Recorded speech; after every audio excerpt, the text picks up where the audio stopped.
Hello, everybody. Welcome to another Comic Boom Comic Source collaboration. Your DC Spotlight for the week of March 12th, 2025. Uh, Nobody reached out asking for my address, so I'm worried that you guys have yet to get my Christmas gift in the mail. But thanks in advance to all the well wishers. Really appreciate it. Um, we won't discuss how old I am because the answer is far too old. But anyway, pretty solid week of DC books. A little bit of a smaller week, but some absolutely outstanding books this week. Hope everybody's having a chance to check us out on Rocky's channel over on YouTube. Comic Space Boom! Exclamation point. Like, comment, subscribe once you're there. Make sure you ring that notification bell so you know when new content comes out. Comes out the DC Spotlight every week, giving our thoughts on DC books, our top 5, our books of the week, and so on. If you are checking us out and you would like to check out the Comic Source podcast feed where you can hear all the content audio only while you're driving in the car or riding your bike or whatever, just go to wherever you get your podcast, whatever platform or app you prefer. Do a search for the Comic Source and subscribe. Thousands of past episodes to check out. Also, almost all of the Comic Source content comes out these days over on the Comic Source YouTube channel as well, with the exception of the DC Spotlight. So just do a search on YouTube for the Comic Source and subscribe. We've had some fantastic interviews recently. Rom V, Jason Aaron talking about Absolute Superman #5, which we're going to cover in this episode. Also had the chance to, it wasn't an audio interview, it was via email. But I got a chance to ask some questions and discuss Absolute Martian Manhunter with the series artist Javier Rodriguez. So if you're following me on social media, you're going to see the link, or you can head over to LRM Online and check out that article. You are not ready for the madness that is Absolute Martian Manhunter. But anyway, tons of content, tons of interviews, a lot of great stuff coming up. Later this week, I'll be talking to Scott Snyder and Nick Dragotta about the final issue of their first arc of Absolute Batman. So again, just do a search for the Comics on YouTube and subscribe so you don't miss out on any of that fantastic content. But like I said, great week of DC books. Interesting. Some weeks it's hardly any indies and all DC. Other weeks it's just a few DC and tons of indies. That's kind of how we fall this week. Tons of great indies, but some really solid DC books as well. So for the Indie Spotlight, head over to the Comic Source YouTube channel, as I said, and get our thoughts on some of the independent books we've had a chance to read already. But as far as DC goes this week, Rocky, what did you think of the week overall? I'm really loving Aquaman. This week, I think that this week the Trinity special of Aquaman and the character of Wonder Woman and Absolute Superman. They're my Trinity this week. It was quite enjoyed it.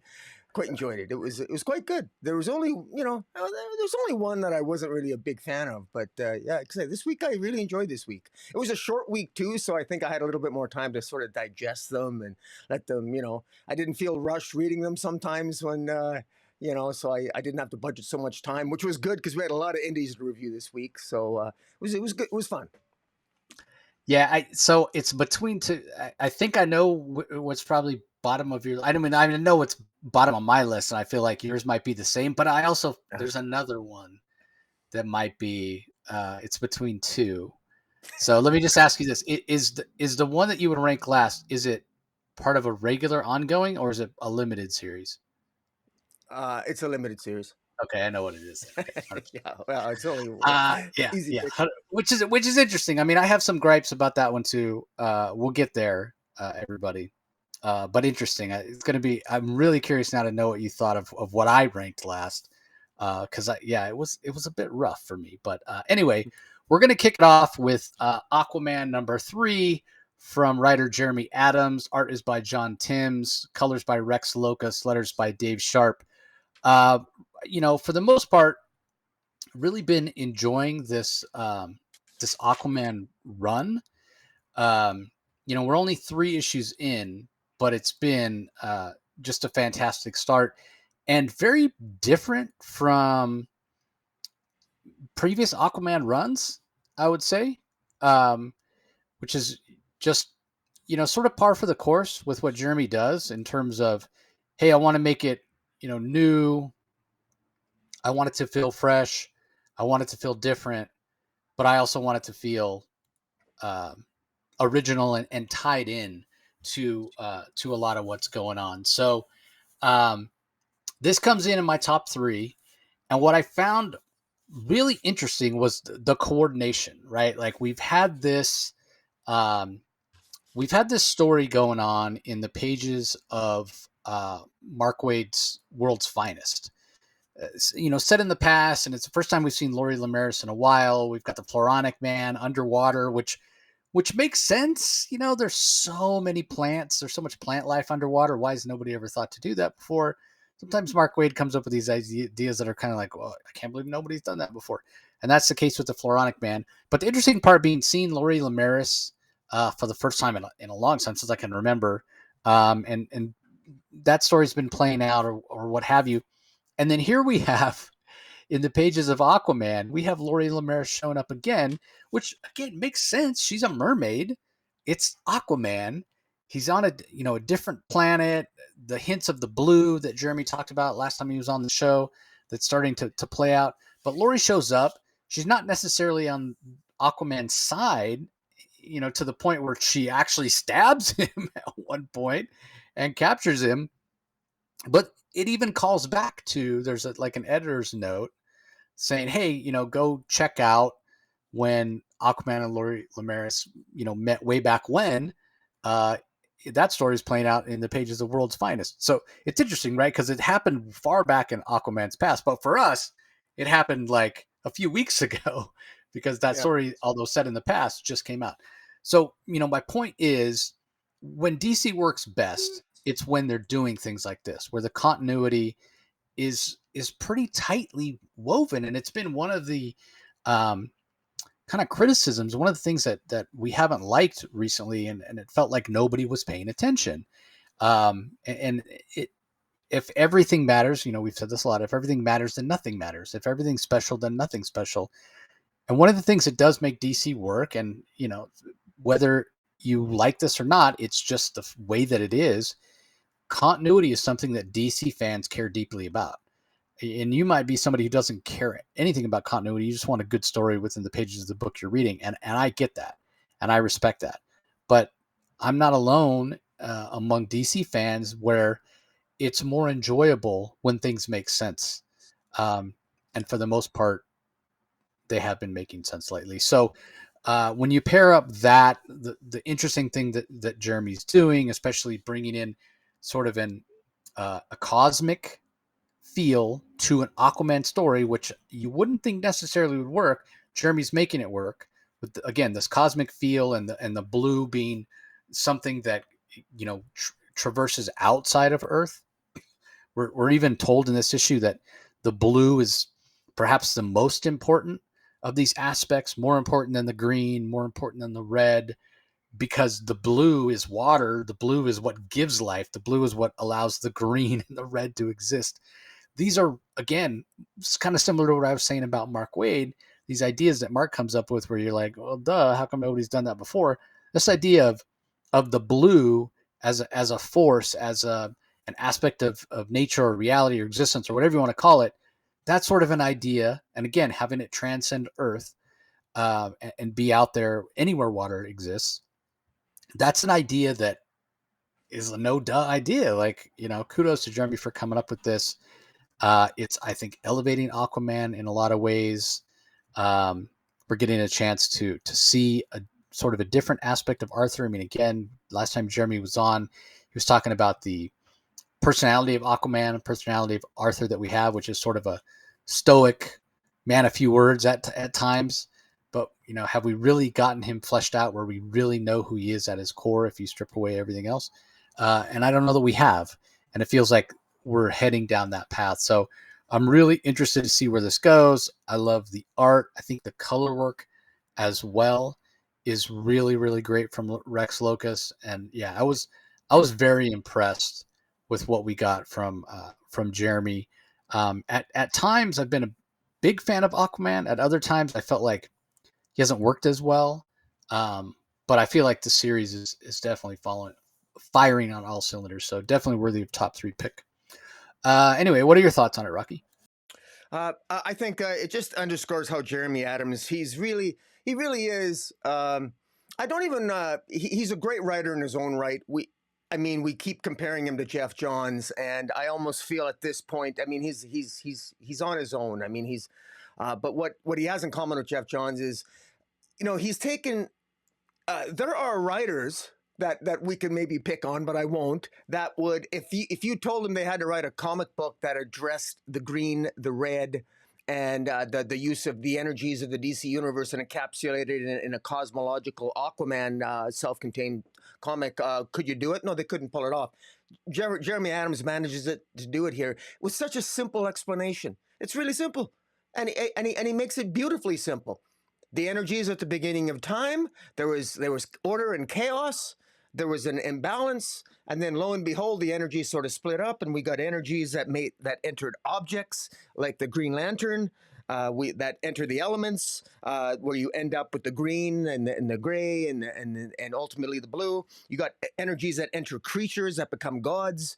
Very simple explanation. It's an eloquently beautiful, simple explanation here. And blue, water, feeds all life, feeds everything, the good, the bad, the ugly. You need water. It's beautiful, it's simple, it's elegant, and you wrap this all up in a nice little story where Aquaman is sort of prophesied to be this dark tide character who's going to ultimately defeat Lord Dagon, and Dagon appears to have Laurie Lemaris working for him, and we last saw her, of course, in World's Finest. Kudos to Mark Waid. Kudos to Jeremy Adams, who's a writer that says, geez, maybe it's a good idea to take some of Mark Waid's ideas and incorporate it and put my ego aside and incorporate them in my story for the betterment of the story and for the betterment of fans and to create more readership and to just create goodwill for DC. Thank you, Jeremy Adams. Thank you, Mark Waid. This is good stuff. And some other writers that don't play well with others, please take note. I say that respectfully. But anyways, I think this is excellent. John Timm's art's fantastic. I really love the way it's for some reason I love John Timm's art here more in Aquaman than I have in his rendition of John Kent's Superman. I really love the way that he draws Aquaman. He feels regal. He feels almost majestic. He feels more powerful. The color work is just is amazing. I don't think Aquaman's looked better. And how about this cover? I mean, it's not too often where you get a cover where it's just a face and it looks this spectacular and it's all pretty much just shades of one color. It looks really good. So yeah, it was absolutely in my top three. I'm not going to spoil which my top three. You scolded me last week, but it's in my top three as well. Yeah, I didn't even ask Rocky for his rankings at all this week, so I wouldn't be spoiled. I'm curious. So anybody, we have listeners that are pretty dedicated that tune in every week to the spotlight. Again, we're not looking to call anybody out. We're not looking to shame anybody. But if you know specifically the writer that Rocky has in mind when he says take note, because I know exactly who he's talking about. If you know, or you think you know who it is, just leave a comment below saying, yeah, I know who he's talking about. You don't have to name them, but I know exactly who he's talking about when he says that. So Yeah. Anyway, let's move on. Up next, it's not that this story is bad. I want to stress that, but it does come in ranked last for me this week, and I'll talk about why in a little bit. But it's Action Comics 1084 Force Majeure Finale. It's written by John Ridley. The art is by Inaki Miranda. Colors by Ava De La Cruz. Letters by Dave Sharp. Where do you have this, Rocky? Is this in your I top have this five? ranked. I have this ranked in my top five, specifically number. Well, I don't know if I should say the specific number. Can I? It's ranked. It's in my top five, but above my top three. Gotcha. So it's 4 or 5. Yeah. Fair enough. I'll let you. Yeah, since since I ranked it last, you go first. Yeah, well, I actually like this. Now, I'm going to guess as to why maybe you don't, but I thought it's called. The writer here was John Ridley, the artist by Inaki Miranda. I enjoyed this because I felt. First of all, I want to give John Ridley some credit here, and I'm going to give him credit for reasons that other reviewers might criticize him for. I actually, and I don't know if I just had a brain fart, but he succeeded in pulling the wool over my eyes. I really thought Major Disaster was guilty of the murder that he sort of relapsed and he went back to a life of crime, and that's not the case here. Here we get a reveal that, you know, John Ridley is always good at dealing with the complexities of characters. He's really good at dealing with moral ambiguity in the context of superheroes, and he's better at it than a lot of writers are. That's why I think it worked very well here, and I really like the way that this particular story arc ended. And that, lo and behold, you know, this investigation that Clark Kent had about why did major disaster take this turn? Why are some of these villains taking these turns? And it ends up that the telomeres and that they're being used. They're genetically, the telomeres on their DNA or on their genetic structures being used to create longevity for other alien species. And in the consequence of this procedure is that it takes away their hope, and it causes them to relapse, going back into their criminal behavior. But as it turns out, while we, the readers, are focusing on that, and that's why these reformed villains are becoming villains again, it's actually more complex than that. Because for Major Disaster, it was actually another reason, and that was because his daughter, Penny, he's got a daughter named Penny, who I guess is going to be probably a future member of the Titans.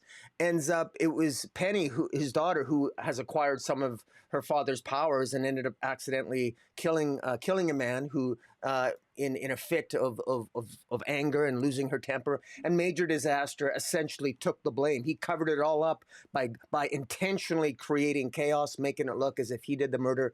And it was a father-daughter thing, and he did it. He took the sacrifice in order to give his daughter a second chance. And through the help of Scorch, who talks to Superman at the end, and this is after some shenanigans in battle with Bruno and then these other aliens that wanted these telomeres. It's basically all Scorch is asking Superman, you know, let Major Disaster stay in jail. He wants to stay in jail. He doesn't want his daughter to go in jail for something a mistake she made. Major Disaster wants to take the hit as a father. His attitude is, people already think I'm scum, that I'm a failure anyway. That's all right. I'll do that for my daughter. I want to give my daughter a second chance. And I thought it worked. And so I'm really curious as to hear your thoughts as to why it maybe didn't work for you. But I thought it really worked. I thought it was a type of story that, frankly, I expect from John Ridley, and I mean that in a good way, because I quite enjoy most of John Ridley's writing, and I really enjoyed it here. I thought the character work was very well done, and it even tugged at the heartstrings a little bit, and I really liked the moral ambiguity, and I liked the fact that at the end Superman didn't know what the right answer was.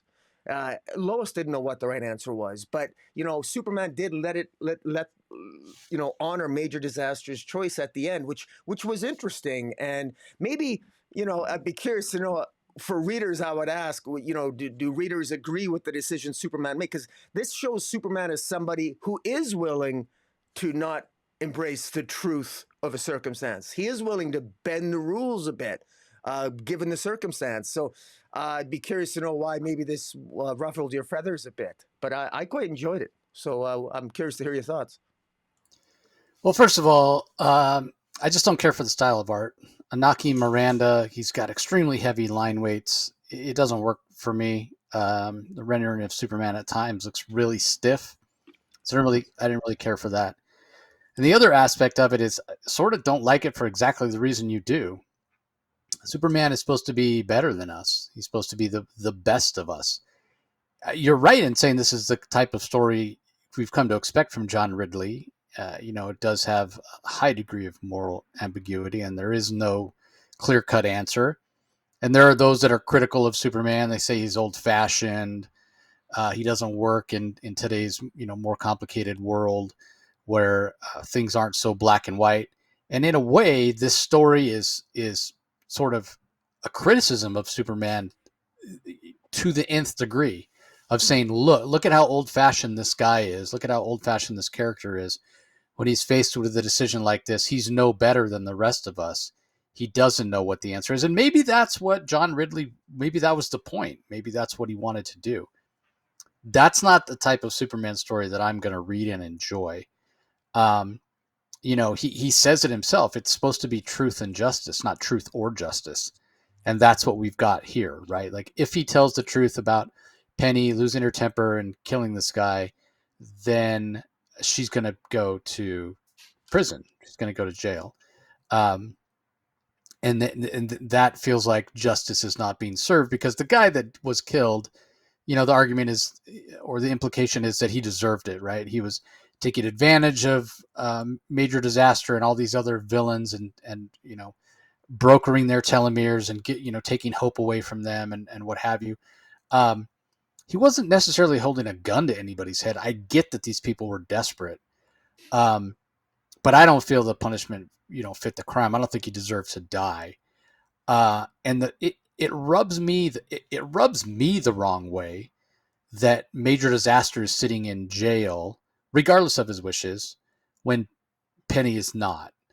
You could say, well, she's young and she's inexperienced, or she lost her temper, what have you. Hey, too bad. She killed somebody, and she should be the one that's paying the price, not her father. Now, as a father, I would 100% take the place of my daughter, and I can understand why Major Disaster would do that as well. I would, want to take that punishment for myself. But but if we're talking about doing the right thing and having the right thing happen, and again, if she's young and she's a juvenile, whatever, she goes to a juvenile facility, and when she matures a little bit, she gets out and having learned her lesson or what have you. But if it bothers me, I can't believe that Superman would let this guy. I just can't. I just Yeah. don't buy it. It just doesn't work. And again, this is just my personal opinion. It doesn't work for Mhm. for the view I have of Superman. It just doesn't. Well, hey, It's let me not let to me the ask you this: do you think that Superman would do that for his own son? Do you think that maybe becoming a father changed Superman, changed his perspective on no, that? no. It shouldn't. It shouldn't matter. If John Mhm. Kent kills somebody, then Superman, he would be the one to take John Kent to the authorities and say he killed somebody. He needs to pay the price. Justice needs to be served. I just didn't buy it for a moment that Superman would let this girl free, basically. Yeah, I get it. He says, "Oh, the Titans are going to make sure she pays." No, it's not. It's not the same thing. Yeah, I It's know it's not not the like that. same thing. I would agree with you there. Yeah. Regardless of how painful it is, or how you know unjust it seems, or whatever, it's about the truth. And the truth is that through her actions she killed somebody, and she needs to be held responsible for that. And I don't buy for a moment that Superman is going to go, well, her father wants to take the fall, i'll I'll respect his wishes. No, it doesn't work that way. She's old enough to know the difference between right and wrong. She clearly feels guilt over what happened. She knows what she did was wrong, so she should be the one paying the price, not her father. So I and again, it's not that it's a bad story. In fact, what did I write in my notes? Not a bad story, just not the right fit for Superman. The moral gray doesn't work. And again, that might be the point that John Ridley wanted to, give a morally ambiguous story to Superman, to highlight the fact that it's sort of a criticism of the character, if you will. Or maybe he just wanted to apply this to Superman to say, hey, there are situations out there that are so complex that even Superman, who's supposed to be the best of us and embody, hope and the best of humanity or whatever, even he doesn't have the right answers.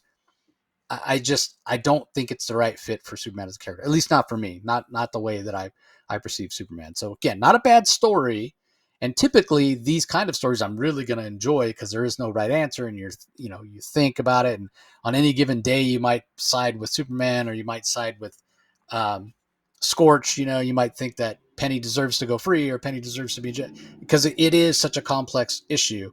Um, Normally I'm going to enjoy that, but I just you're never going to convince me it's the right story for Superman. I didn't care for it Mm.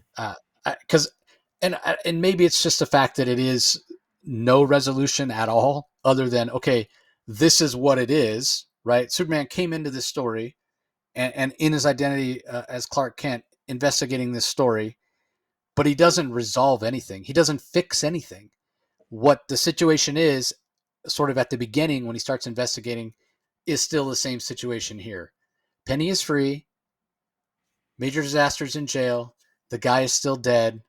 Clark and Lois, Superman and Lois, both, you know, sort of intimate or say, yeah, it's a tough situation. There really is not a way to serve truth and to serve justice. I mean, God, how bleak and depressing. Honestly, it's not, again, just not what I look for in a Superman story. So, yeah, again, it's not a bad story, but it didn't work for me, and that's why I had to rank it last. Wasn't even close, really. Uh, anyway, let's move on. Up next, we have Batman Dark Patterns. This is from writer Dan Waters. Hayden Sherman is the artist. Triona Farrell on colors. Frank Sidovic handles the lettering. This one kind of ranked on the higher end for me as well. It comes in at number 7. I thought it was just okay. I'm not. I feel like I say this a lot with certain Batman villains, but Scarface is meh to me. And the whole idea of, you look at Wesker, the guy that is that controls Scarface. He's the ventriloquist dummy. But Wesker, who is the ventriloquist himself, he's nothing to look at, and even acts sort of meek and mild or whatever. But in reality, he's like a complete psychopath, right? Because he kind of like Two-Face in that way. He's sort of two different personalities. One being Scarface, who's completely ruthless, and then Wesker. But Wesker, he doesn't. He's not physically imposing. I never bought it. Like, I get that, oftentimes as the dummy, he'll have a Tommy gun and he can shoot people, but it's kind of what I say about the Joker all the time. If the Joker was real and Batman had the training that he had, the fight would take 30 seconds. I'm not even sure the fight against Wesker would take 30 seconds. Any of his henchmen could overpower him in no time. Like, why does anybody listen to this guy or do anything he says? I've never bought it at all. And in this particular story, we get a situation where Scarface, the dummy itself, the ventriloquist dummy, is broken and destroyed.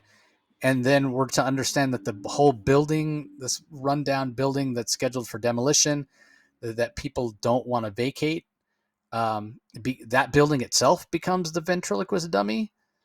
It's not.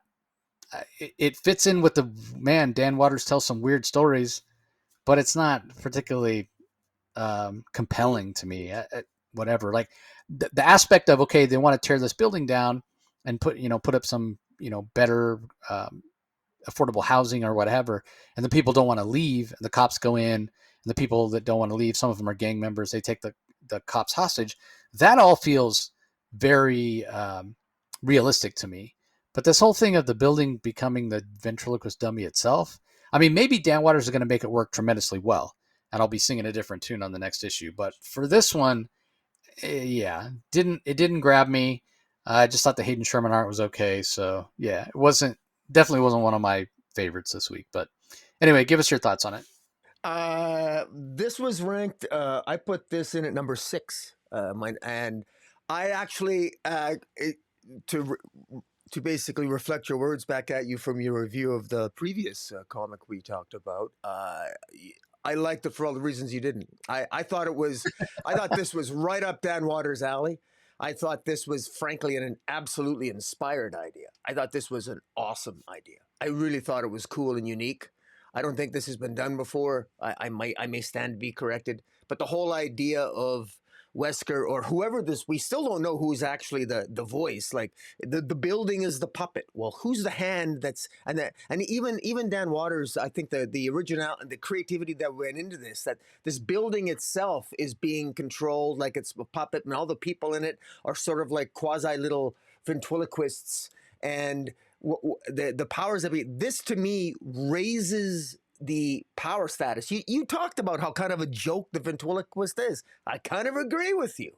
Well, the fact that it's an entire building now that is intimidating. It's an entire building now that is the power set, and I think that this is likely just a one-off, because you can't. Let's face it, it's a building. You can't walk around with a building on your hand. Like you can only go so far with the metaphor or with the analogy, obviously.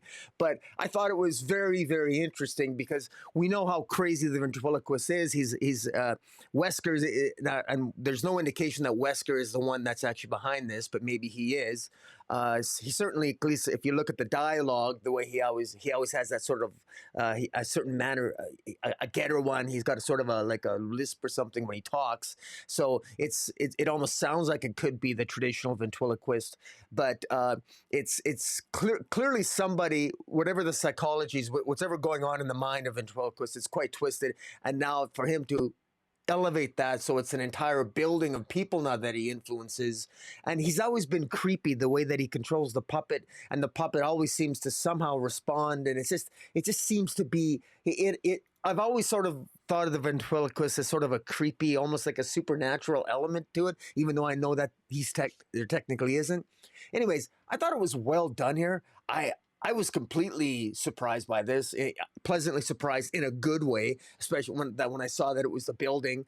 And kudos to the Hayden Sherman here on the art. He actually there was I love the page where he actually has the ventriloquist.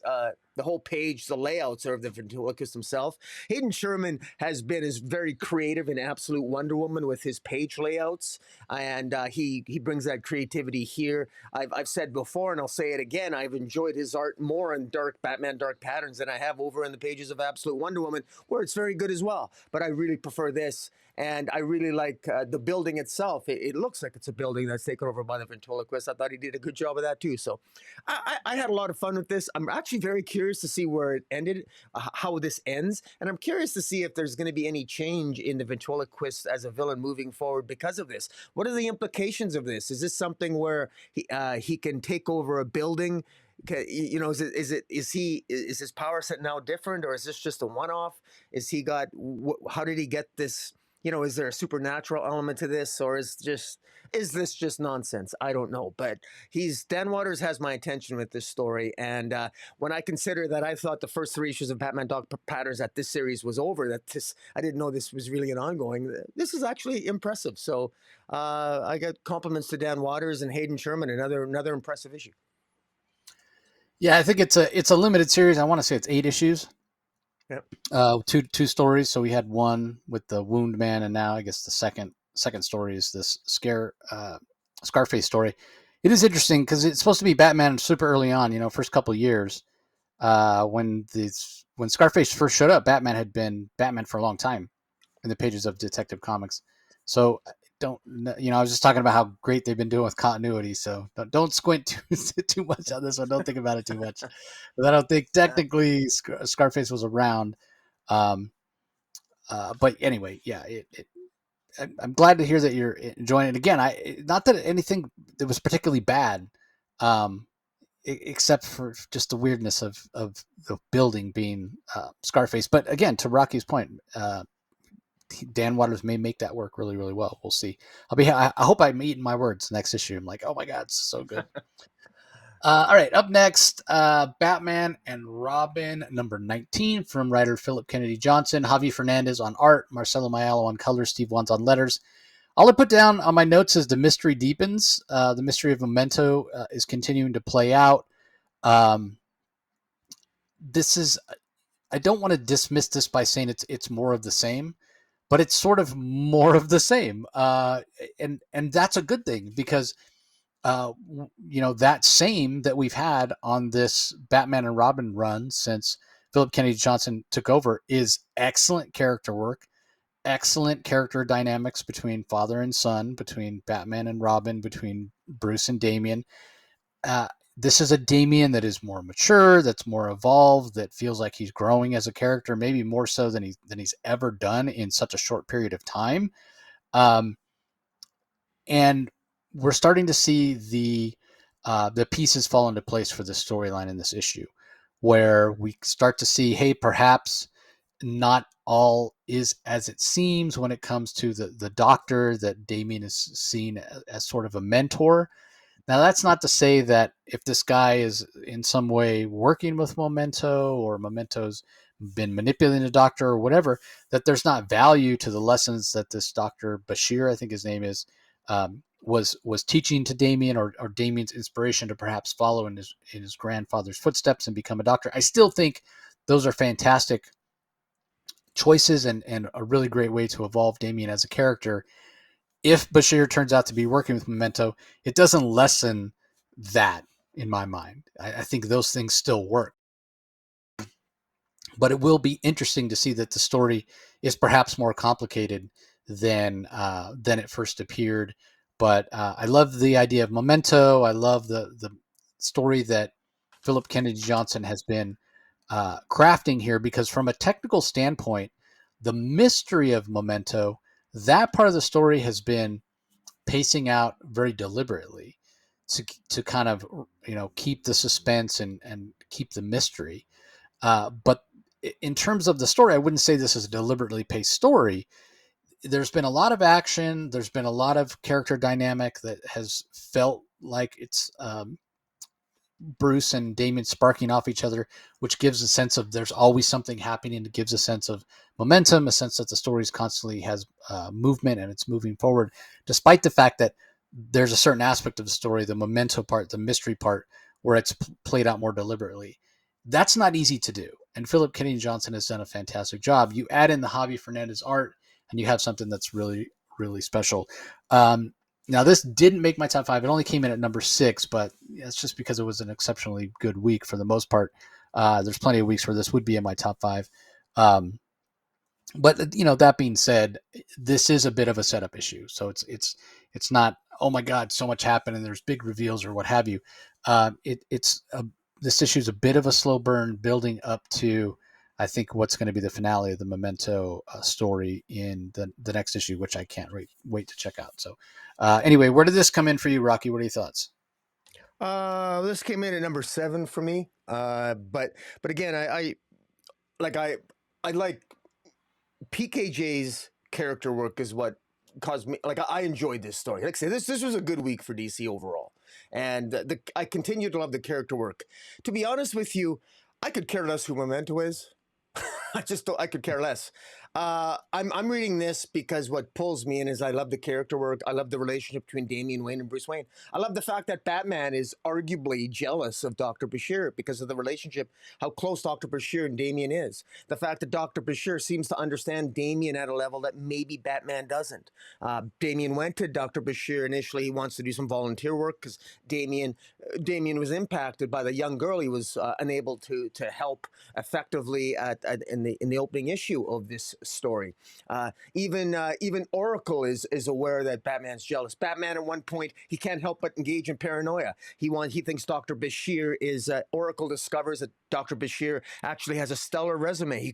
He's one of the he's a Nobel Prize nominee, but he does have a tenuous connection possibly to the League of Assassins. So right away, Batman, paranoid guy that he is, assumes, oh, my Dr. Bashir is up to no good. He's associated with Ra's al Ghul, and he puts a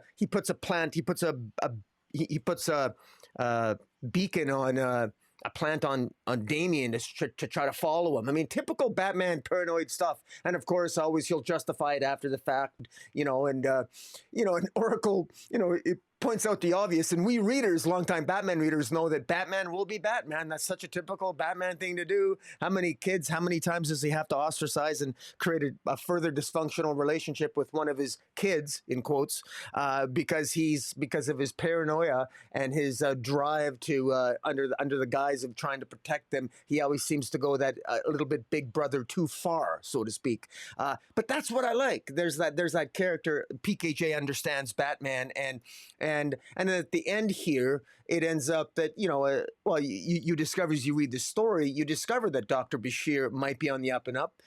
Dr. Bashir and Damien end up being confronted by Memento at the end of this, so it ends on kind of an interesting cliffhanger. And meanwhile, this detective Lautrec, she's healing. Her and Jim Gordon further their investigations. She does some further investigations, digging up a body of another Scotland Yard detective back in London in order to ascertain maybe the origins of this Memento. So, I mean, there's all these moving parts. PKJ's doing a really good job doing it.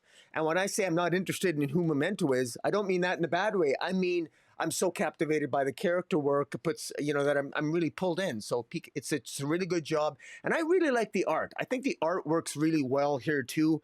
Kudos to Javi Fernandez and Marcelo Maelo on the colors. It works really well. So this was even though I rank at number 7, it was still pretty good. All right, up next we have Absolute Superman number 5. Again, hope you all had a chance to check out my chat with Jason Aaron earlier this week about the series. Also, I mentioned getting a chance to do an email interview with Javi Fernandez. Well, I got a chance to do an email interview with Rafa Sandoval as well. So that article is also up at LRM Online, or just look in the Comic Source social media, and you can find a link to go check out that. Rafa talks specifically about this issue and about the series overall and some of the choices that he's made. So this issue 5 is written by Jason Aaron. Sandoval is the artist. Ulysses Areola on colors. Becca Carey on letters. This definitely is in my top 5. I would think it's probably in your top 5 as well, Rocky.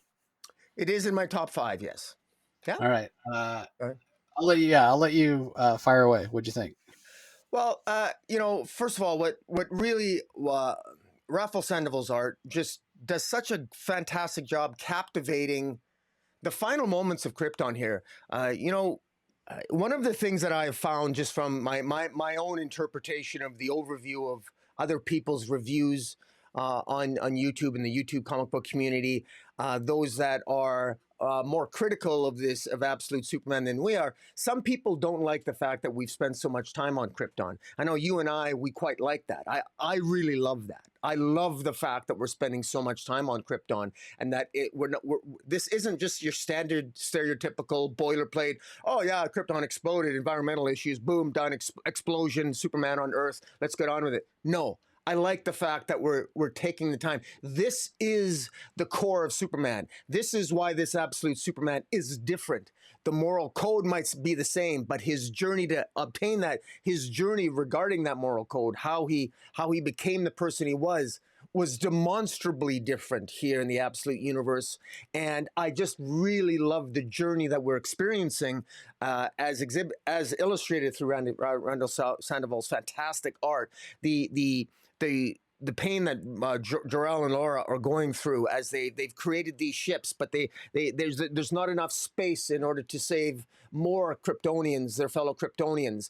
Krypton is a caste society. It's got different segments. It's got laborers. It's got the elite, and the elites throughout all this time have been sort of building ships and keeping the lower classes at bay, and the elites want to save themselves. And the tragedy of Krypton is that in doing so, in their attempt to just save a few elites, they end up not saving very many at all because of the chaos that ensues, and the tragedy of knowing that had they simply worked together, had the elites trusted themselves more, had they embraced their common humanity, for lack of a better way, as opposed to their own egocentrism and their own selfish ways.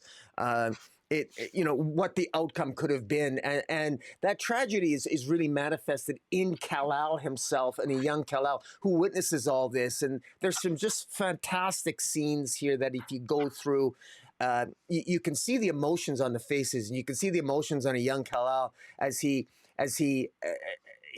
saying goodbye to Krypton with Crypto beside him, and as everything's falling apart, and and when you see the green, and with each page, which Sandoval does so well here, is that you see, and if you look at the progression of the 5 issues leading up to this one, the explosions become greener and greener. There's more greener explosions because the closer you get to the end, it's that green, that's that kryptonite. It's that what's poisoning the planet, and it's what's poisoned the planets for Krypton for millions of years. But in many ways, Krypton was a planet always experiencing a slow death, so to speak, as is hinted in the narration at the beginning. It's very well done. And just the tragedy of it, but yet there's hope at the end with young Kal-El with his arm around what I almost looks like a young Supergirl. But in any event, I thought it was so well done. And then at the end, I really love the ending where an older Kal-El, having been on Earth, he needs to be reminded of where he came from. To remind him of what could happen if an entire planet of people take a darker path. And you can really see I see a different perspective in this Absolute Superman that is different than mainstream Superman, that I really, really appreciate and like, because Maybe it's because quite frankly, I there's a part of me that I think I appreciate a morally ambiguous, not a morally ambiguous, but I like a Superman that's challenged with moral questions. Maybe that's why I like the John Ridley story so much. Uh, I think you can challenge a Superman with morally ambiguous questions, and this absolute Superman is truly, he's being challenged as well. And if he comes out on top, uh, that is all the more heroic, because what is a hero's journey but for the obstacles and the degree of obstacles that you have to overcome? And I really enjoy that aspect of this, and I thought this was just fantastic, and it was definitely in my top 5. So, what are your thoughts? Yeah, I mean, I think the big difference being that in Action Comics we have a Superman that's extremely experienced, and in here we have a Superman who's extremely inexperienced, and even in that inexperience, he's wise enough to know, hey, I need to stay away from Paul Smith. He tells Soul, his suit, he's like, yeah, Yeah, I didn't go after him because I was afraid of what I'd do if I found him. So yeah, if he's worried about being weak, he's gonna not put himself in that situation. These are lessons learned. This is Superman, and I agree with you wholeheartedly. If you're a reviewer who's like, we're spending too much time on Krypton, the point of spending so much time on Krypton is the context that it provides the Superman as we see him, the absolute Superman as we see him on Earth, and to bring perspective to his reactions when things happen, like Paul Smith murdering innocent people. The point of him having so much emotion, the point of him, despite being in hiding, still trying to help whenever and wherever he can, the point of him even defying the advice of his survival suit, Soul, is because he lived through the trauma of the obliteration, the annihilation, the explosion of Krypton. That's the point. This is a Superman who was heavily influenced by the fact that he was old enough to learn lessons and be taught lessons from his Kryptonian parents. Jason Aaron said exactly that when we had him on the show last. He said, we're going to see more of that going forward. We're going to see situations that Cal gets put in where he's going to think back. We'll see flashbacks even. Hey, this situation that I'm in here on Earth reminds me of a similar situation, or another situation that I've experienced prior on Krypton. What did my mother tell me about that? What did my father tell me about that? I'm going to take those things that they taught me, those lessons that they tried to teach me, and I'm going to apply that to this situation. We're going to see that. That's what I love about this version of Superman, a Kal-El that is more in touch and has more memories of his parents, of his life on Krypton, and of the tragedy and the horrors and the things that happen because of the separation, because of the class system, because of the caste system, as Rocky mentioned. And when he comes to Earth and sees things that remind him, that are mirroring that, or could potentially become similar situations, he's going to try to stop that before it gets to the point where it's too late. Because that's what we see in the destruction of Krypton in this issue. Like Rocky said, the the elites knew. They knew. They ignored what Jor-El was saying, not because they didn't believe it, but because they already knew. They didn't want everybody to know. They didn't want panic because it would have made it that much harder for them to save themselves. And in the end, by being selfish and being egocentric and trying to just save themselves, they doomed nearly the entire planet. It does not look like many survived, even those that were on the ship that Laura and Jor-El built. It was hit by one of the explosions as they were trying to escape the planet. And we see that in this issue where Kal-El's in one of the escape pods. There's a few other escape pods as well, so we'll see how that plays out. But what a horrific thing to go through. And this isn't a Superman who, is a young infant that's not going to have a memory of that. This is a Superman that is carrying that around, right? First of all, survivor's guilt. That's a thing, right? 100% that's a thing. I couldn't save my parents. This is a Superman who remembers his parents, like I said, so he cares about them. He misses them. He carries that burden. He saw, everybody that he knew and loved and cared about, and the planet that he loved. We saw Jason Aaron did a fantastic job again. Kudos to Aaron, and I disagree with those that are reviewing this and say we shouldn't have spent so much time on Krypton. We got a chance to see again not only his parents and not only him living through the destruction of Krypton to kind of inform the perspective he has in situations now, but we saw him as a young child running through the red fields of Krypton with Krypto. We saw how much he loved his planet.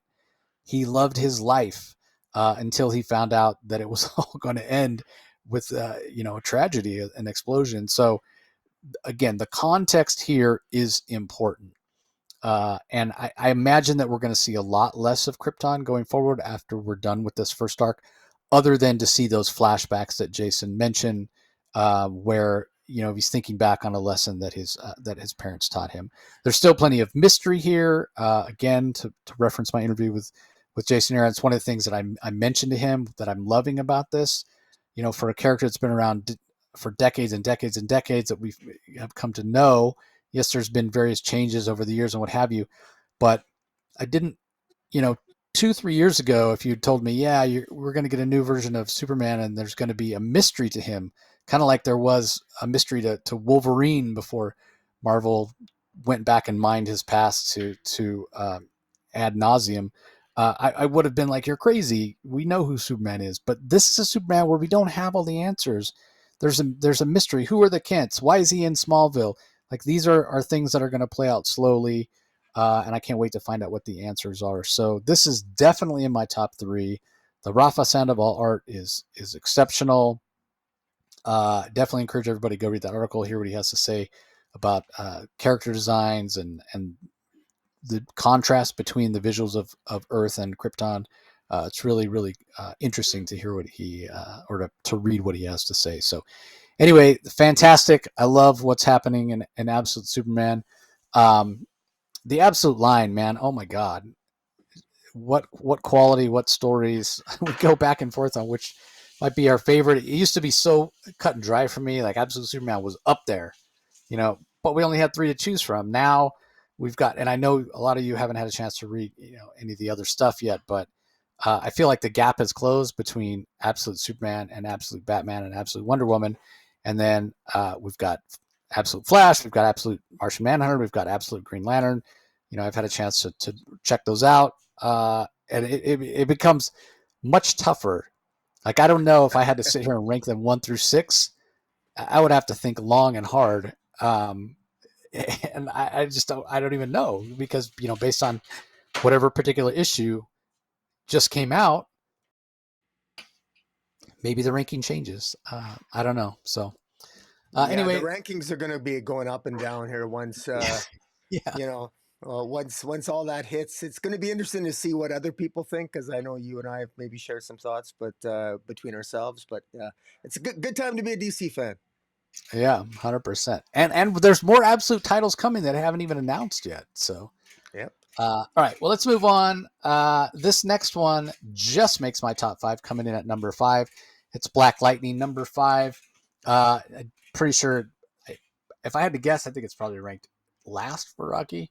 This is the one he probably has something, not so great to say about. But what I will say, well, let me give the credits first before anything else. Written by Brandon Thomas, Fico Ocio is the artist, Ulysses Areola on colors, and letters by Lucas Catoni.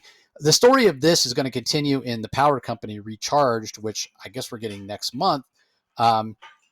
So, maybe they weren't sure. Maybe it was based on sales. Maybe there were other considerations.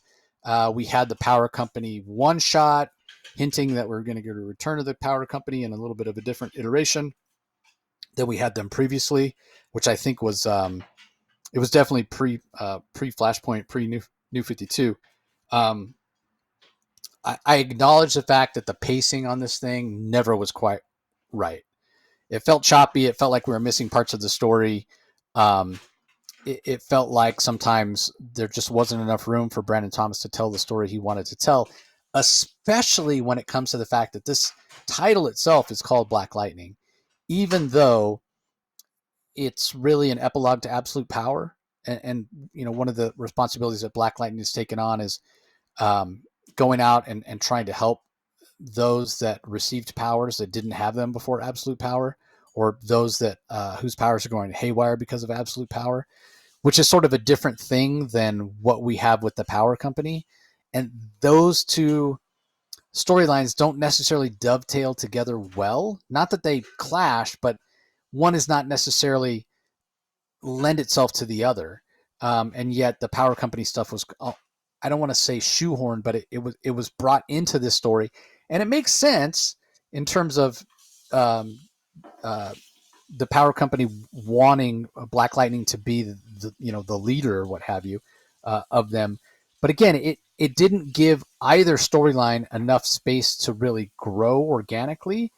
And then to the other point I was making is that the title is called Black Lightning. One of the things that is most interesting about uh, Jefferson Pierce and his family is the character dynamics that you have between him, who is, one of the only professional teachers, and Mark Wade's talked about this before on the show. He's one of the only professional teachers in the DCU that has powers. So we definitely expect him to take on, a mentorship or kind of a teacher role, especially for his own daughters, one of whom is learning how to use her powers, which work in a little bit of different way, and she has a little bit of augmented powers after the events of absolute power. And then, his ex-wife and those dynamics or what have you, that can be interesting. That can lead to drama. That can lead to compelling storytelling. But again, not enough space. You've got the absolute power fallout. You've got the just drama that comes with the Pierce family that can be done very, very well, and then you've got the power company stuff. It's too much stuff for a 5-issue series, and part of what I could see, would be a criticism for some people. It's like, well, if we knew there was a power company series coming, and we don't, I'm not saying there's a power company series coming. It just says, we're getting at least one more book here. It could be a one shot for all I know, or an anthology. But if you knew there was more coming, with this power company recharged, then you could have let Brandon Thomas take his time a little bit more here, and let this sort of flow a little more naturally, because it does feel choppy. Like I fully acknowledge that, but I think all three of these storylines, all three of these plot threads, in and of themselves, are interesting and have merit. And the other aspect that I love is the Fico Ocio art. Ever since we saw Fico Ocio on the Shiloh Norman Mr. Miracle series, I've been a fan, and his art just gets better. Fantastic. The colors by Ulysses are really great, which is important when you're doing a Black Lightning book, because you want that lightning to look like it's bright and alive and crackling coming off the page. So from that perspective, visually, it's a very well done book. It's technically very well done from a visual standpoint. But man, the pacing in this thing, like I said, just was never right. So anyway, Rocky, I know it wasn't high on your list. So what are your thoughts on it? Well, I want to be clear. The Fico Ocio's art is fantastic. That's it's really it's incredible. Like it's visually stunning. Quite frankly, it's just really well done. The color work's fantastic too. Shout out to Ulysses Ariola on the colors. Um, I guess the story didn't really grab me. I'm actually glad it's going to be. I'm actually. This would make more sense as a team book, like Power Company. I would be more likely to pick this up, to be honest. The story itself never grabbed me. I thought it was a little bit derivative, a little bit, corrupt politician, creating PR stunts with, trying to use the Amanda Waller controversy to further his political ambitions. And so I guess the story was okay. It just wasn't, didn't really grab me. That's really what it was. But we did get some, we did get some character development. It was good. I am. He's got a very interesting family. He's got an interesting family, Black Lightning, with thunder and lightning, the whole 9 yards. A little bit tropey, but it's a superhero comic. What do you expect? So I am. Let's put it this way. I'm not. Uh, I'm looking forward. I will pick up Power Company. I'm going to give that a try. I'll see. I'll give it a look, see, and check it out. But this one never really grabbed me. You know. maybe, but I mean, it has such stiff competition in the current DC roster that this is, I think, a character like Black Lightning really is going to have a struggle trying to come up to the top of the heap. To be honest with you, maybe they should have come up with an absolute Black Lightning. Maybe that they would give it some attention. But in any event, it was not my cup of tea. But I could appreciate what they were trying to do. Yeah, fair enough. All right, last book we're going to talk about in detail, Green Lantern Corps #2, written by Morgan Hampton and Jeremy Adams. Fernando Passerin on pencils, Auclair Albert on inks, Arif Prianto handles the colors, and Dave Sharp on letters. Where does this There's stack up DC, for you? yeah. There's DCV Vampires. It's not the last. We Oh, still have that's right. DC. Sorry. DC versus Vampires. Up first. Sorry, everybody. Issue #7, written by Matthew Rosenberg, Otto Schmidt on art, Perluigi Casolino on colors, Tom Napolitano on letters. Then there's a backup story that is written by Joey Esposito. Pasquale Quilana is the artist. Perluigi Casolino also does the colors on that. Tom Napolitano on letters. This one, for me, ranks in at #4. It's over the top action with Darkseid on Earth, and the stakes have been raised. All of a sudden, it's gone from just being humans versus vampires to not a situation where the enemy of my enemy is my friend. Now it's like there's two factions. The art is really over the top. I do have to admit that this art is not my favorite Otto Schmidt art because in this particular series, just his style is a little bit looser than I've seen it before, like in things like Green Arrow or what have you. But this is just over the top, really fun, vampire action. It's what I've loved about the series from the start, and I appreciate what Matthew Rosenberg is doing, and I really can't wait to see where this goes. It's almost like everybody is searching for that quote unquote miracle baby, that Barda, despite the fact of her being a vampire, was able to conceive. Vampires are not supposed to be able to have offspring, but her and Mr. Miracle were able to. Maybe it's because of their New God's heritage or what have you. And so he's a miracle baby in more ways than one, perhaps. But that's the reason that baby is the reason Darkseid is on Earth, and doesn't really care about the war between the humans and the vampires. He's happy to exterminate both. So that adds an extra sort of tension point, a big plot thread that Matthew Rosenberg plopped down in here a couple issues ago. And I will say, even if the Otto Schmidt art at times is a little looser than I might necessarily want it to be, I love his rendition of Darkseid just in terms of scale. He draws Darkseid. He's Darkseid so much bigger. I mean, look at that top panel. If you're watching this on YouTube here, look at the size of Darkseid compared to Wonder Woman. Like, she doesn't even come up to his waist. I love that. I love that Darkseid is just this huge entity that's not taking crap from anybody. So yeah, really, really digging this. Where did you rank it? I rank this. I've been really loving this. I rank this in my top 3. My top 3. I really like this. I love the action. I love the fact that the parademons, Darkseid's parademons, vampires can't eat their blood. In fact, the blood is almost deadly to the vampires, the parademon blood, which is awesome. Darkseid could give a rat's ass about humans fighting vampires. Look, you're all meat to me. You're all fodder. I'm here on this planet. I'm looking for this kid, of course, Mr. Miracle's kid, who of course Mira has hidden in Atlantis. We saw Darkseid kill Aquaman last issue. Aquaman was defending his queen, the Batgirl. Darkseid, upon Darkseid believing that the child is dead, it just wants to decimate and wipe out the planet. There's nothing they can do about it. Darkseid makes mincemeat out of Wonder Woman, out of Vampire Wonder Woman.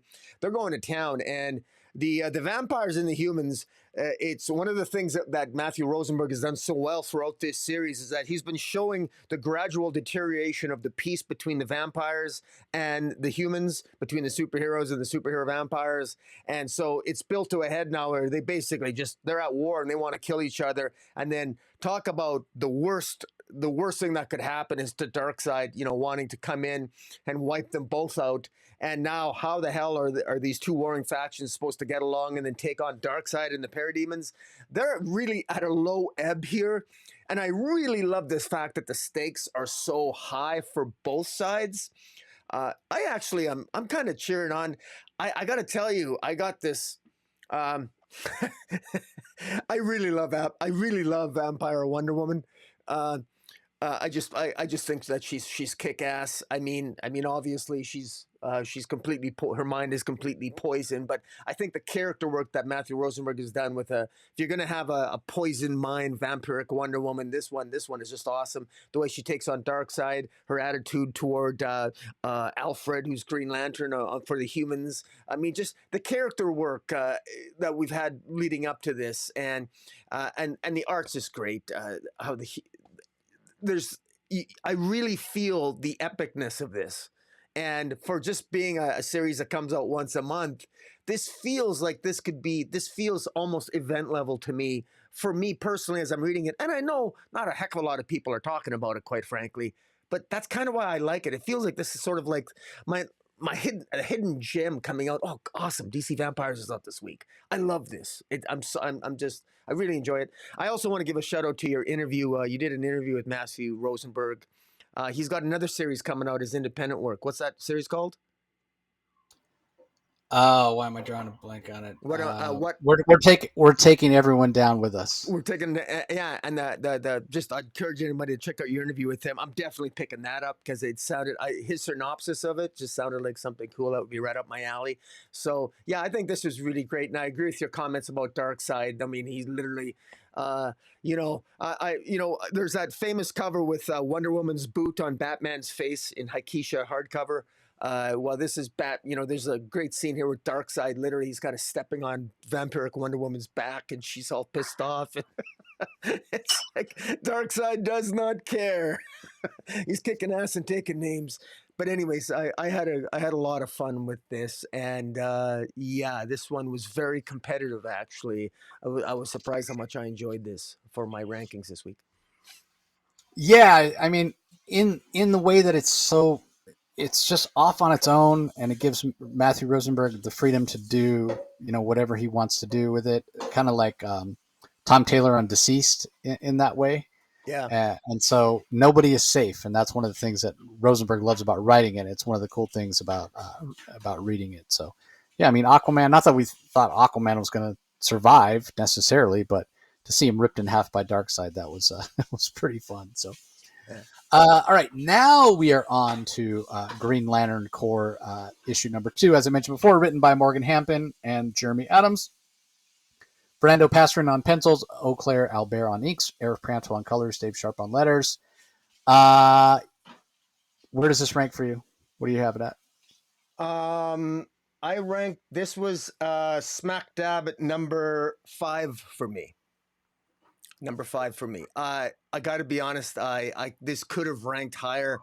I actually struggled with my top 5. It was a wonderful problem to have.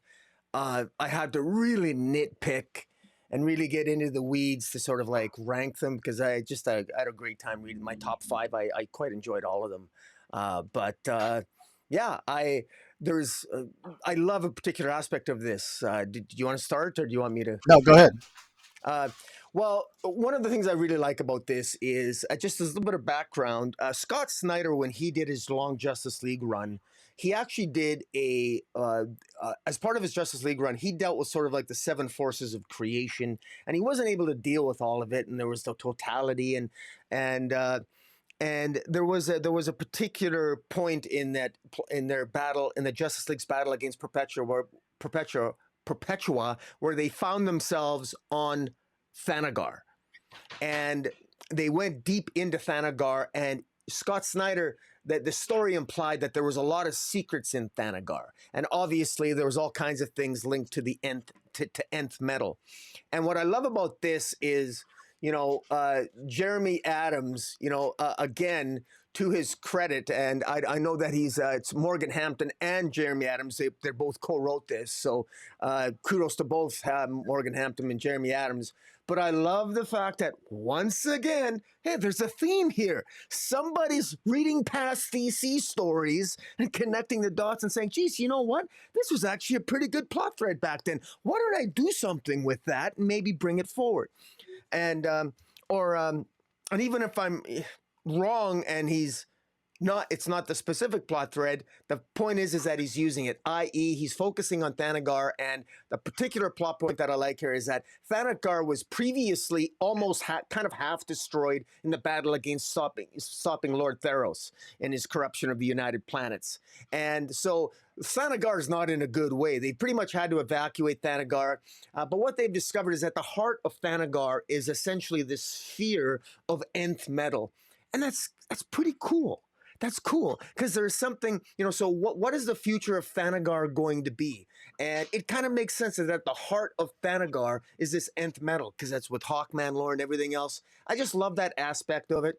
And I love the fact that I love the fact that there's tension. There's some, hidden tensions between Shara Hall, Hawkwoman here, and John Stewart Green Lantern. There's a great scene where they're hiding from being discovered in basically a glorified space closet. That's what I'm calling it. Or they're just sort of in front of each other, and you could maybe cut the tension with a knife, but they don't want to look each other in the eyes because maybe they want to avoid any potential possibility of attraction. I thought that was very well done. So good character work there with just letting the art speak for itself. Very well done. Atrocitus showing up. Also, we get Zilius Zox, a Red Lantern, and his anger being fueled and channeled by the nth metal energy. And instead of Zilius Zox exploding because he doesn't have the willpower to control his anger, his anger energy is being channeled and controlled through nth metal to sort of like help power the ship. And it just a lot of again creative ideas, simple ideas, not complicated to understand, easy to figure out, consistent with Green Lantern mythology, good comic book science. Are you listening, Cy Spurrier? Take some notes. I just thought it was well done. Fantastic art, great battles. I love Hawkwoman's anger in battling Atrocitus. Just really great stuff. I mean, Jeremy Adams, Morgan Hampton, I think they just continue to do a really good job here. I don't know, the collaboration between Morgan Hampton and Jeremy Adams, I think it's working here. I've been really enjoying this. And I just love, I love the ending with the sphere and the revelation that, what's ahead for Thanagar. I really like this. But the idea that Thanagar might end up being, it looks like a glorified nth metal sphere.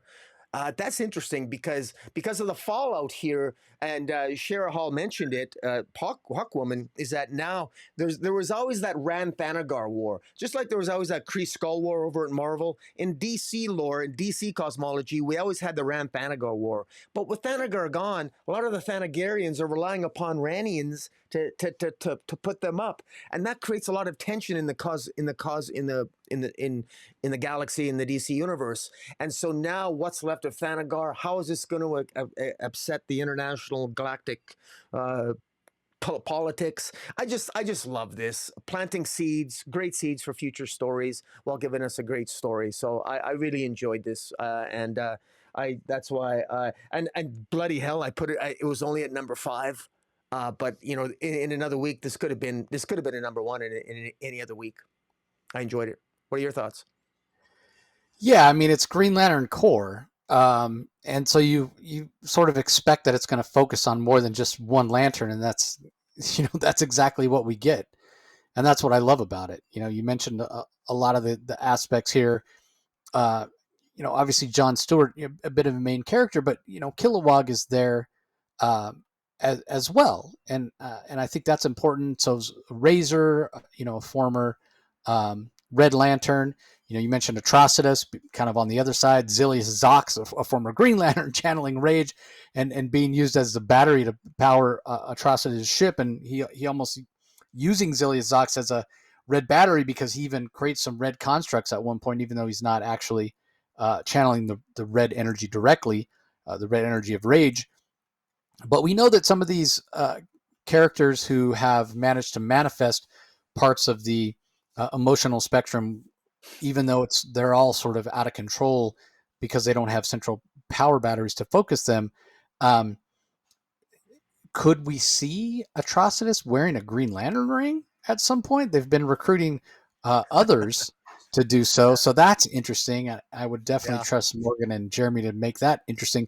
But then seeing some of the other Red Lanterns that we haven't seen in a long time, like Bleeze and what have you. You know how they're still sort of following Atrocitus and doing what he wants them to, but yet at the same time they don't have their powers, they don't have their abilities.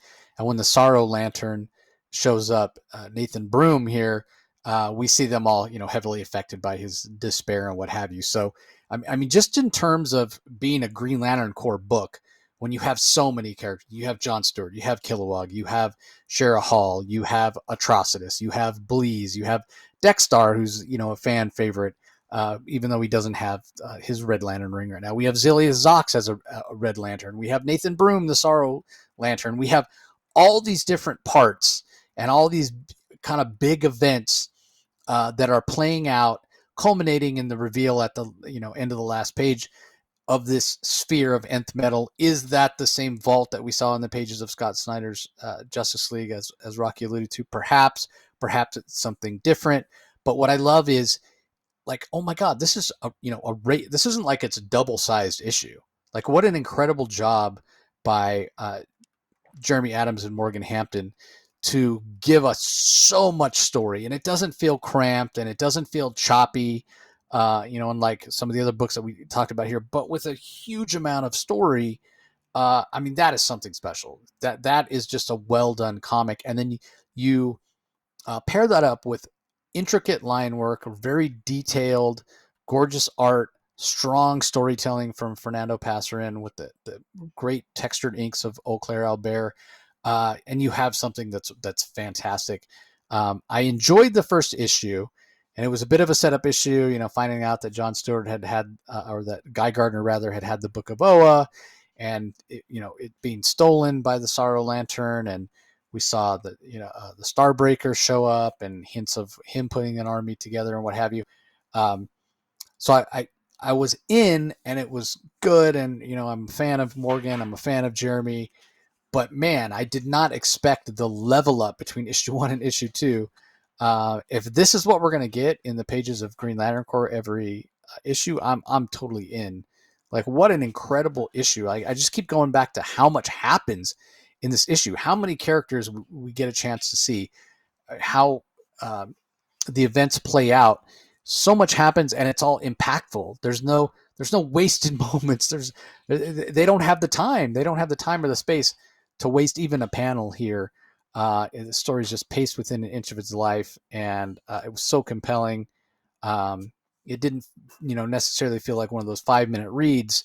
And if anything, when I was done reading it, I wanted more, but I wanted more just because it's so good. It was such an impressive second issue. I really enjoyed it. I thought it was great. All right, well, So, let's do a rundown on some of the other DC books that are available this week, because we have collections, but then there's also quite a few reprints that are coming out this week.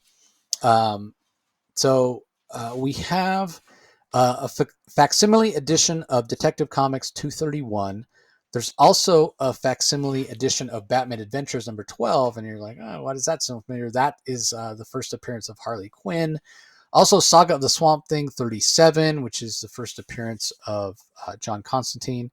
And a lot of times when DC puts out these facsimile editions these days, they're also coming with foil variants if you so choose. We've also got variant covers that look like the superpower action figures. So the Batman Adventures 12 gets a Batgirl superpowers figure, yeah, which makes sense because Batgirl is featured on that cover along with Poison Ivy and Harley Quinn. And then the Saga of Swamp Thing has a John Constantine superpowers figure, which again makes sense being that it's his first appearance. There's also some reprints of Absolute Batman #4. It's getting a second print. There's a regular one by Guillaume March, and then there's a 1 in 25 uh, ratio cover. That's a second print of Absolute Batman #4 this week as well. So, in terms of collections that are out, Detective Comics Volume 5, Gotham Nocturne, Act 3. It's got a trade paperback and a hardcover. This is collecting parts of the ROM V run, issues 1081 through 1089 specifically. We've also got Green Arrow Volume 3. This is the Joshua Williamson run. It takes us up through the end of that with Green Arrow issues 13 through 16, the 2024 annual, as well as one of the stories from Green Arrow 350. Speaking of Green Arrow, Archer's Quest Omnibus Volume 1. This collects that volume that kicked off when Green Arrow was brought back from the dead by Kevin Smith. Also has some issues from Judd Winnick, Brad Meltzer, with art by Phil Hester. So basically collecting issues 1 through 39 of Green Arrow, plus Secret Files and Origins #1 and Green Lantern 162, 163, and 164, where it crosses over with Green Arrow. It is 1,128 pages. So it is a giant tome of Green Arrow. And like I said, it collects that story Quiver, where Kevin Smith brought Oliver Queen back from the dead. DC's Finest line continues with a Suicide Squad collection. Trial by Fire collects a ton of the first appearances, basically, of the modern version of the Suicide Squad, including the whole Legends miniseries, Secret Origins, the first 10 issues of their regular series, plus a bunch of crossovers and what have you. So that one's 560 pages for $40 in trade paperback form. Also, the most recent Gotham City Sirens, all 4 issues. That was a weekly that came out. I think it was November or December of last year, written by Leah Williams. That is all being collected. If you are so inclined to pick that up, My Adventures with Superman trade paperback collects all 6 issues of that series, which was basically their holiday episode. Had they done one that bridges season 1 of My Adventures with Superman with season 2 of My Adventures with Superman? We also have the Dead Man Omnibus, which collects his first appearances in Strange Adventures, a bunch of the Brave and Bold stories, Challengers of the Unknown, World's Finest, just a bunch of his early appearances, as well as the 4-issue Dead Man miniseries that came out in 1986. So you've got creators like Neil Adams, Len Wein, Bob Haney, Jerry Conway, just a real who's who of different creators that have worked on Dead Man over the years. That is 944 pages, and it's a hardcover, obviously being an omnibus. And then finally, Superman 78 trade paperback. This is the Richard Donner movie version of Superman. Had there been a fourth or fifth movie in the Richard Donner verse, if you will, with Brainiac as a villain. Of course, we have Gene Hackman, the late great Gene Hackman, who we lost recently, as Lex Luthor. So that collects the entire series, issues 1 through 6, with art by Wilfredo Torres. So those are the collections and the variants that are out this week, if you are so inclined. All right, Rocky, moment of truth. I had listed my #1 like as soon as I read it, which I read actually a few weeks ago. I was like, oh, that's going to be my book of the week. And then I read all the books this week, and then there was another one that I was like, I put it at #2. And then knowing as we talked about them, I would make my decision between #1 and #2. Yeah. And I still, at this moment, have not decided. So I'm going to make you go first. But I don't think you're Okay. considering. I mean, one of the ones that's in my top 2, I know is not in your top 3. So there's no way you're picking that. But maybe you'll pick the other one and let me off the hook. So Well, I'm going to let you go first.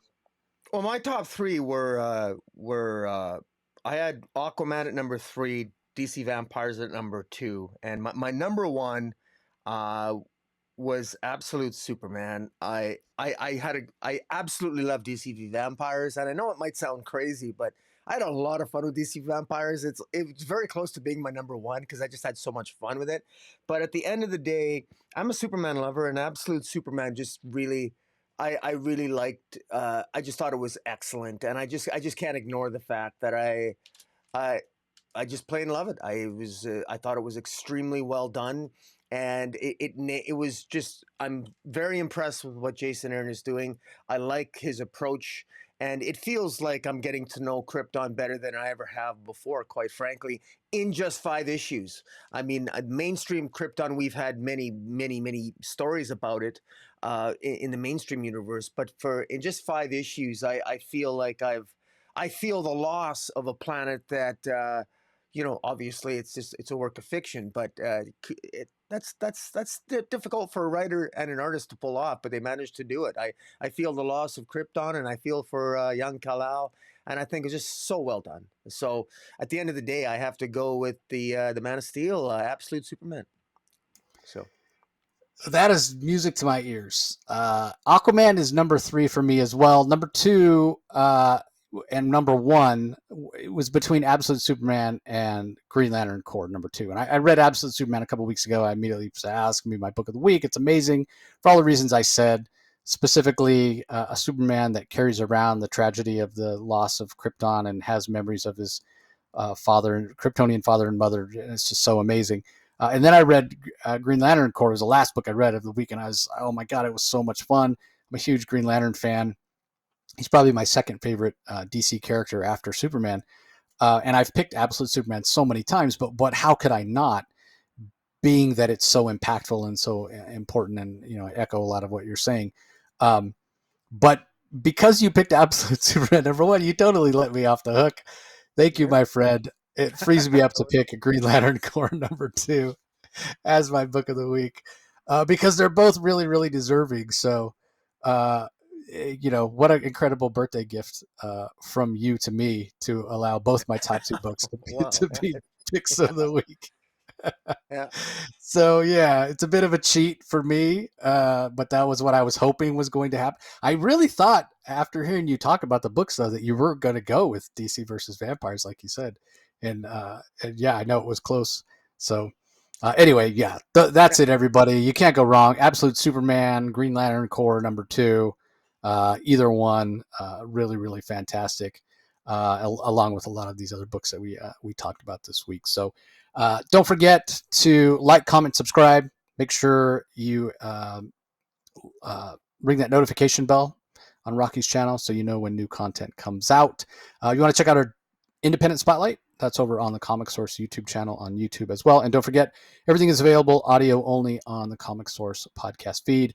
Just do a search for the Comic Source on your favorite podcasting app or platform. So that's going to do it for this one, everybody. Don't forget WonderCon coming up at the end of the month. If you're going to be in Anaheim, be sure you're following the Comic Source on social media.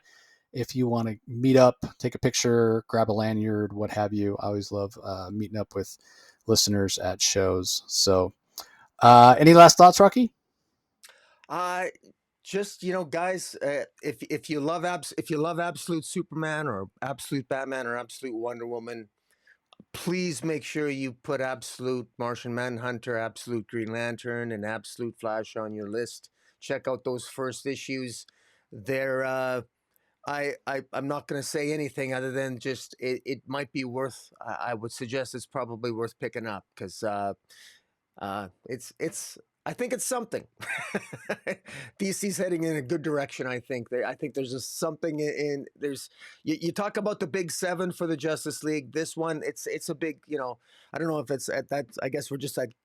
We'll be at 5, I guess, or yeah, 6. or no, well 6.